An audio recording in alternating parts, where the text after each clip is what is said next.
Welcome to the National Museum of the United States Navy. I'm David Barker, an educator here. I would like to introduce Sammy, Paul Orlando, Superintendent, Mallows Bay, Potomac River. Sammy has been with NOAA since 1983 and with NOAA's Office of National Marine Sanctuary since 2002. Hello, everyone. I'm Sammy Orlando. I'm with NOAA's Office of National Marine Sanctuaries. I am Superintendent of the Mallows Bay, Potomac River National Marine Sanctuary, as well as Superintendent of the Monitor National Marine Sanctuary. I want to begin by extending a word of thanks to our hosts at the National Museum of the U.S. Navy, as well as to NOAA's Heritage Program for extending this invite.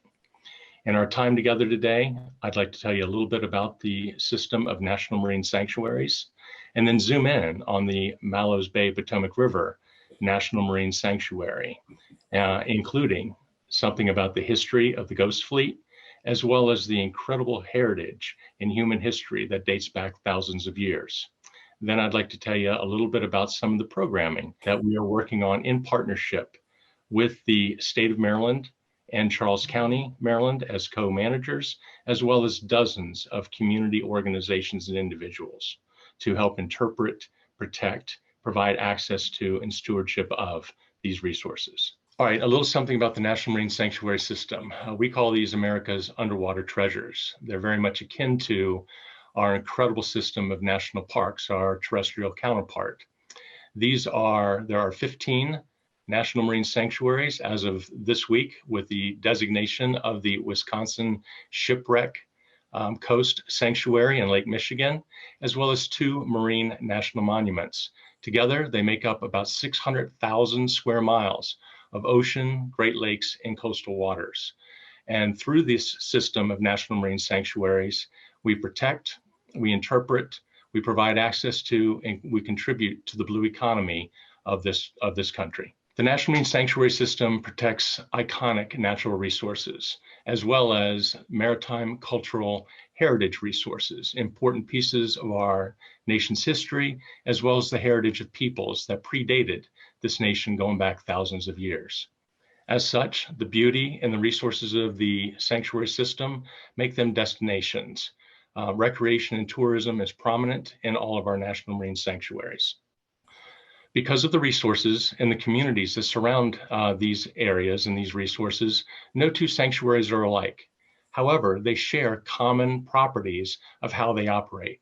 All sanctuaries, in some form or fashion, protect resources. They have education and outreach. They provide science and monitoring, and as importantly, they engage communities. And while all sanctuaries have and share these properties, the magic comes together in the way that the sanctuary resources, very different in all places, as well as these communities come together to help define what the sanctuary is and to connect it to the needs of the community and to keep it relevant as the needs of the community evolve through time. That brings us to the Mallows Bay, Potomac River National Marine Sanctuary. It was the 14th National Marine Sanctuary designated in September of 2019. This picture is of beautiful Mallows Bay Park in Charles County, Maryland. It is the gateway to the Ghost Fleet of Mallows Bay and the primary access point to the National Marine Sanctuary. It is also the gateway to connections to pieces of history dating back to the Civil War, the Revolutionary War, the War of 1812, as well as the ancestral lands of 3 tribes of this area. So it, in fact, isn't just the gateway to the sanctuary, it's the gateway to the people and the heritage of the Potomac River and its waters. So a little bit of geographic reference. This is the Mallows Bay National Marine Sanctuary. It's 18 square miles just off the coast of Charles County. It's located about 30 miles downstream from Washington, D.C. I'll draw your attention to the M in Mallows Bay above that pink area. That is the small little area that contains most of the ships of the Ghost Fleet. Down on the bottom left-hand corner is Widewater Beach. It's a state park on the Virginia side. There are still 15 ships that reside in that area. I will also mention that this 18 square mile area of the sanctuary is listed on the National Register of Historic Places. And also through our friends at the National Trust for Historic Preservation, it's listed as a national treasure, underscoring its importance and significance from the maritime and cultural heritage perspective. This slide is an aerial view, satellite view, that gives you perspective. At the top of the screen is Washington, D.C., and I-95 running down the left-hand side of the screen. And the little dot is Mallows Bay Park and the central part of the sanctuary. This is a very rural area of Charles County. And again, you feel like you're in a completely different place once you get downstream of Washington, D.C. So speaking of Washington, D.C., this is an aerial view taken with a drone. If you fly into Reagan National Airport, you fly right over top of Mallows Bay. And this is a view of some of the Ghost Fleet that can be seen looking out your window. As you get in a little bit closer, you see that both history and nature are inseparable. These ships are being reclaimed by nature through time, and they serve as little islands, little ecological oases that serve as habitat for fisheries, for birds, for other aquatic and land-based species. And when you get down right onto the water, this is your chance to be paddling among the history and the mystery that is the Ghost Fleet of Mallows Bay. And while that's extremely captivating on its own to be out there on the water in these serene waters where you're sometimes all by yourself, people also come out here to view a lot of the wildlife. This is an incredible area for eagles, for osprey, for blue heron, for striped bass, for largemouth bass, and lots of other species that people tend to recreate around. And now that you know what's out there, a little bit about the story about how it got there. And before I go on, I want to tip my hat to two people, Don Chomet, historian and author of the book, The Ghost Fleet of Mallows Bay, and Dr. Susan Langley, the state underwater archaeologist with the state of Maryland, who imparted enough knowledge on me to allow me to tell this part of the story. They are in fact the true experts.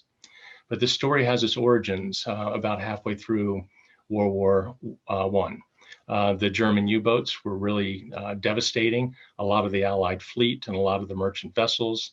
They looked to the United States for help.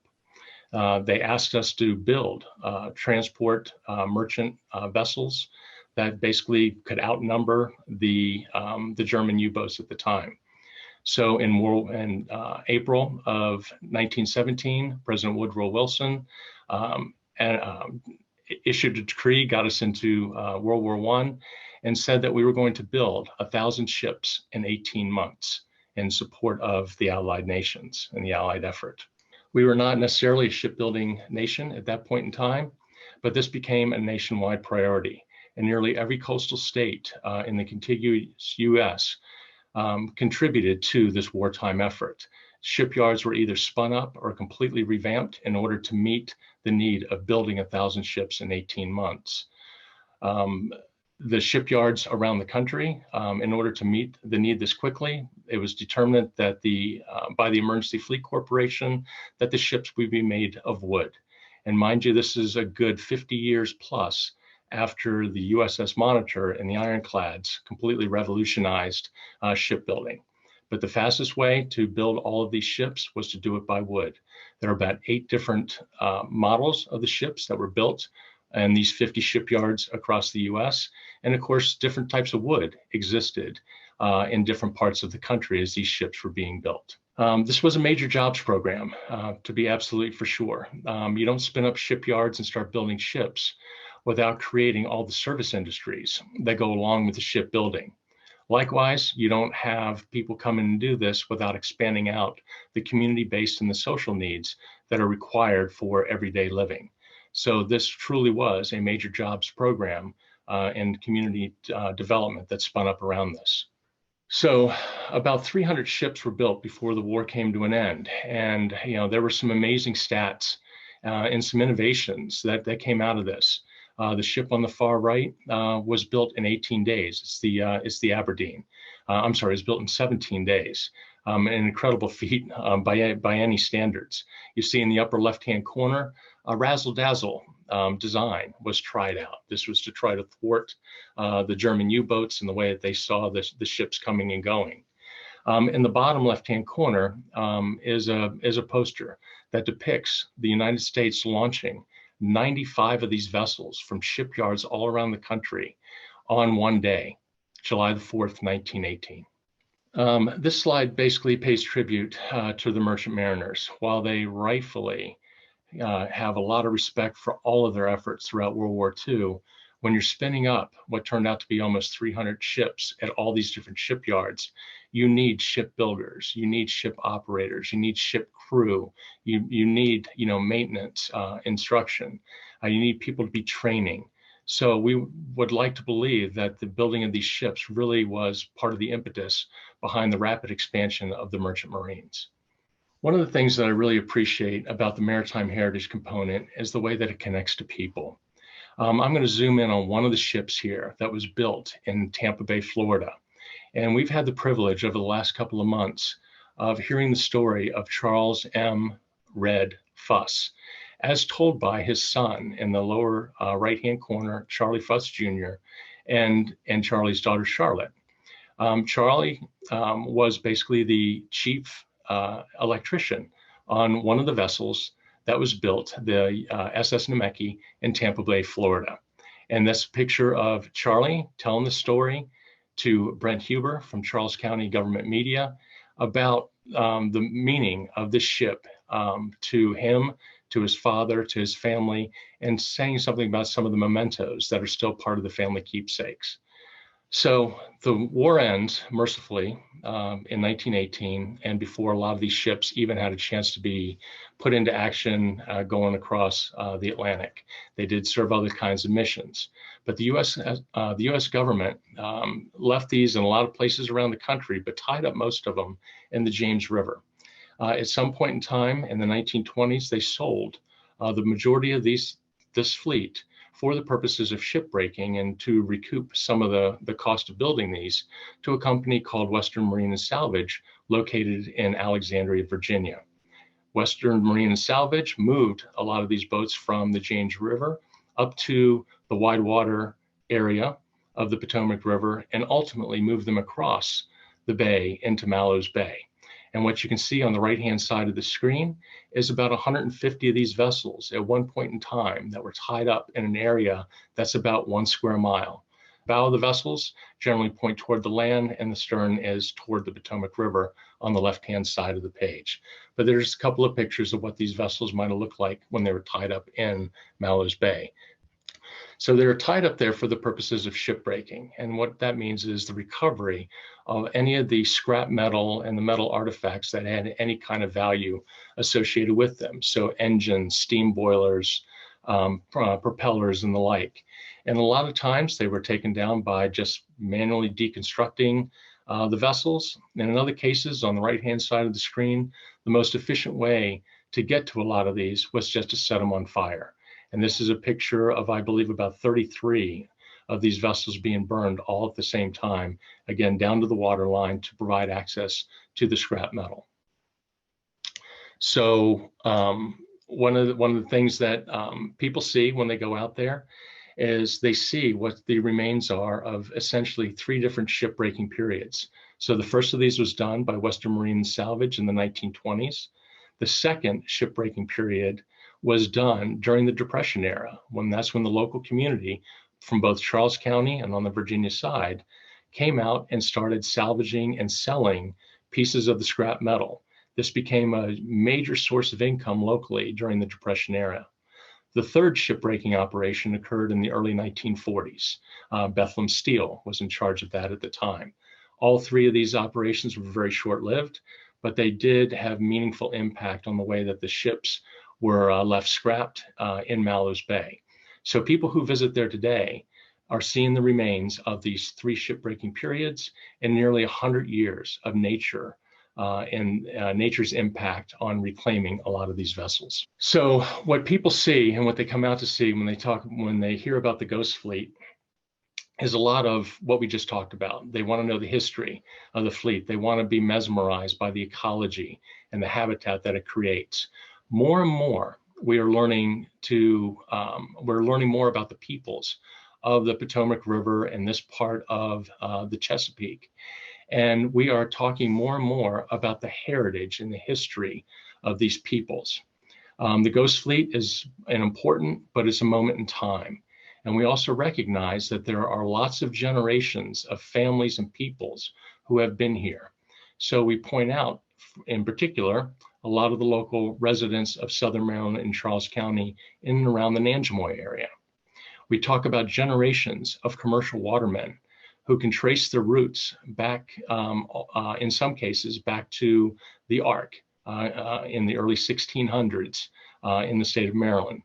DOD, this 18 square mile area of Mallows Bay, is surrounded by 4 different DOD facilities that all of them, to some degree, are associated with the Department of Navy.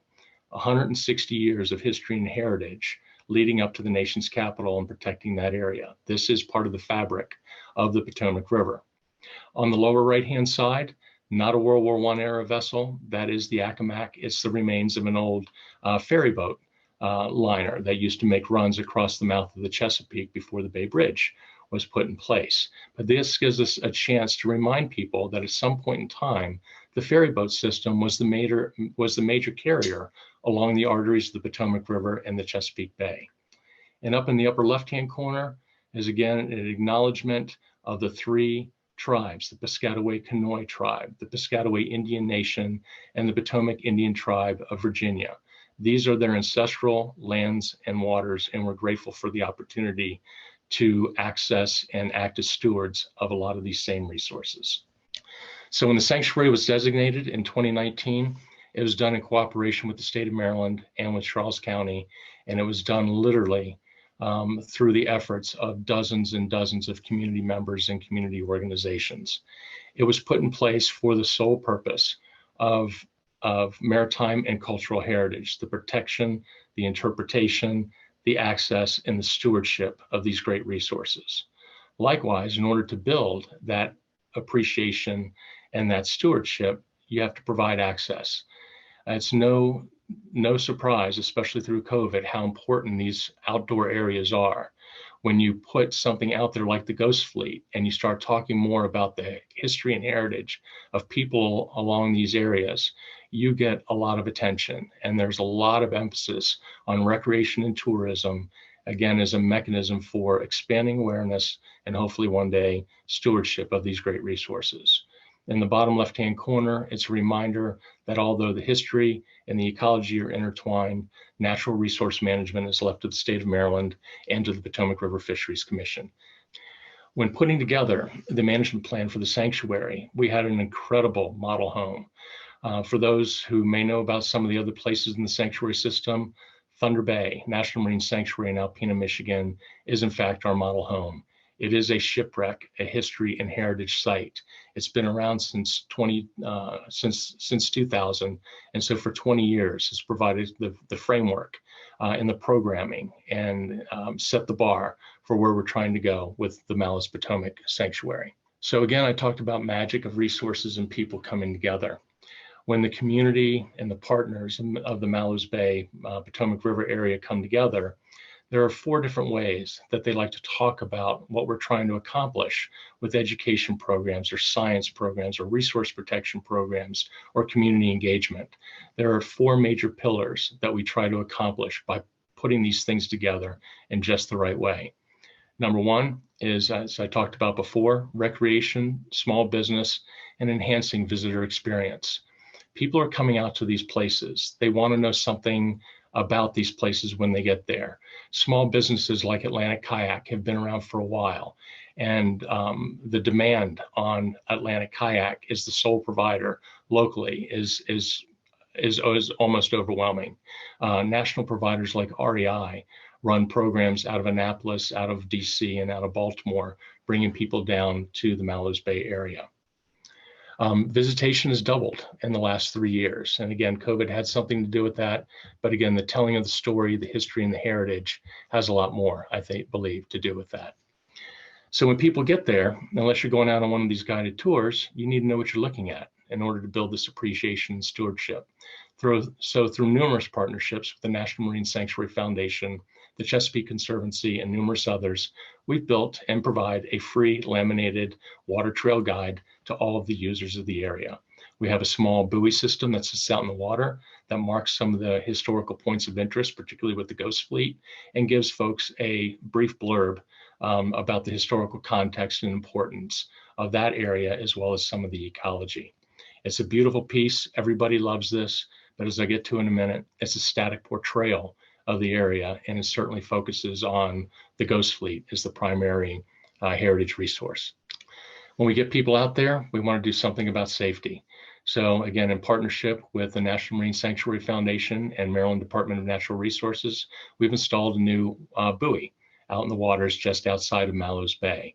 It provides real-time weather and water information for both commercial and recreational uses, as well as it provides a lot of scientific and educational information to people who are interested in knowing something about how those water quality parameters, weather and water, are affecting the historic resources and their interaction with the ecological resources. We also, in partnership with the Potomac Riverkeeper, have just implemented for the past 2 years a bacterial water quality monitoring program. Very important from a safety point of view when people are making contact with the water to know whether or not the waters are free or at least clean enough to promote recreational and commercial access. Thankfully, they have been for the 2 years that the Riverkeeper has been out there doing this particular piece of work, and we're grateful for that data. So again, along the idea of recreation small business, the branding of this area. We talk about sanctuaries being catalysts for partnerships. That national brand, I think, brings that along with it. We talked about Atlantic Kayak, local businesses that really are out there, helping to get people into the river. But there are also other businesses. There's a local brewing company, the Patuxent Brewing Company, located just outside of Waldorf, right in the center of the screen. They created a beer, a craft beer, this past winter, and they named it Sunken Sips after one of the vessels, the SS Accomack, not a World War I vessel, but one of the vessels in Mallows Bay. You'll see that there's branding going on at the county and the state level in terms of trying to connect people into bigger tourism opportunities. And on the left-hand side is the Alamo. It's a beer and draft and cinema house on the Virginia side located near Fredericksburg. And the bar area is named the Ghost Fleet, and there are replicas of the hulls of one of the vessels inside the bar area. So again, it's catalyzing a lot of interest and a lot of economic opportunity. One of the other things we do, a second pillar, is we try to bring the sanctuary to the people. Not everybody can or will ever get to Mallows Bay, and we'd like to be able to provide that experience to them in a virtual kind of way. Also extremely important in the last 18 months of COVID-19 to recognize that this is an extremely important way to bring that appreciation and awareness through these medium. All of our sanctuaries have what's called virtual dives. Think of them as kind of Google Street View under the water, where users define what that experience is. They go where they want to go, and they see the resources under the sanctuary. Well, through partnerships, again, with a group like the Chesapeake Conservancy, in the upper right-hand corner, partnering with Terrain 360, they've developed an on-water equivalent to an underwater dive. So this is, again, a Google Street View equivalent, where people from their screen, from their phone, can drive themselves around Mallows Bay to see the resources of the area. In the lower right, things like story maps. They're geographically referenced images and points of interest in a particular web-based interface. This is the story maps are a way that we get a chance to expand that content information that appears on that static laminated water trail map. This is where we can begin to work with the people and in their words and in their voices, bring in other stories of history and heritage from the local Indian tribes, from the commercial watermen, from the local peoples of the Nanjemoy area, from the African American community and generations along the Charles County area. But we think that these digital products, providing that kind of access, have enormous reach and really extend the appreciation of what people know about this area. Some of the other ways that we do this, again, incredible partnerships with groups like East Carolina University.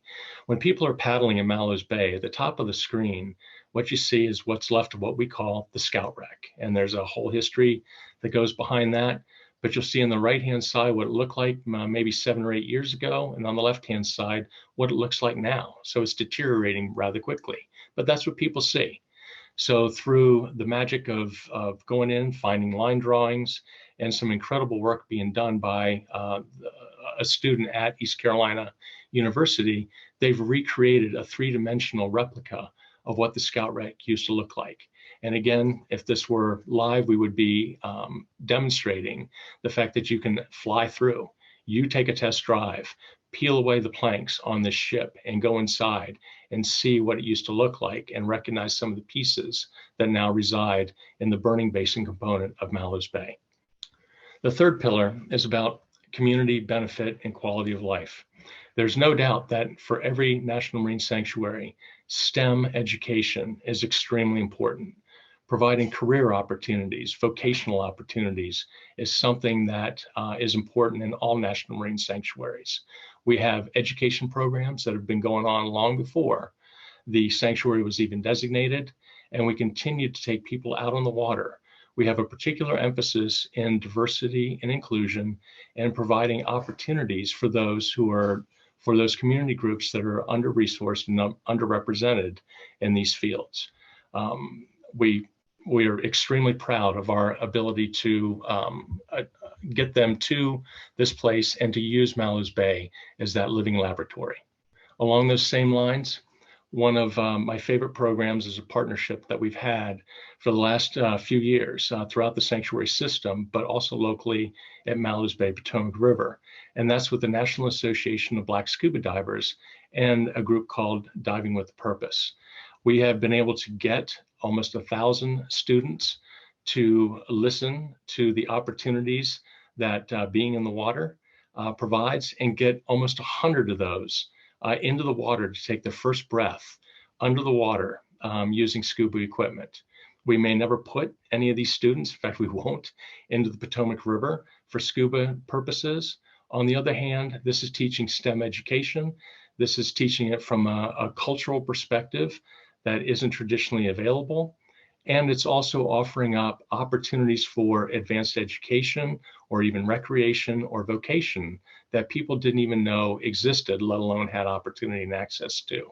So we're super proud of this program. We can't get in the water right now with COVID, but we're working on other things related to water safety, snorkeling, and the like through this particular partnership. And then the last slide, and the last pillar, is one of the sanctuary being a gateway. Being right next to Washington, D.C., this is a special gateway. All sanctuaries are. But this is a gateway to the National Marine Sanctuary System. It's a gateway to NOAA. It's a gateway to Capitol Hill. And it's a gateway to community partnerships. Location, 30 miles downstream from Washington, D.C. This is a place where we get to bring people and we get to show off some incredible partnerships that exist at the federal, the state, the county, and the community level. People like to go out and paddle. People like to walk the trails. This is extremely accessible. And so people make use of the opportunity that's provided by this gateway. I will end again by saying thank you to our hosts, as well as to our partners, our incredible partners with the state of Maryland, with Charles County, all of the community partners that have helped to make this particular sanctuary what it is, and that have a vision for what's possible through this particular sanctuary. I thank them for staying with us during this difficult time, the positive energy, and for their willingness to continue to participate, to keep this sanctuary relevant, and to continue to tell the story of the Ghost Fleet and the heritage and history of the peoples dating back thousands of years. Thank you.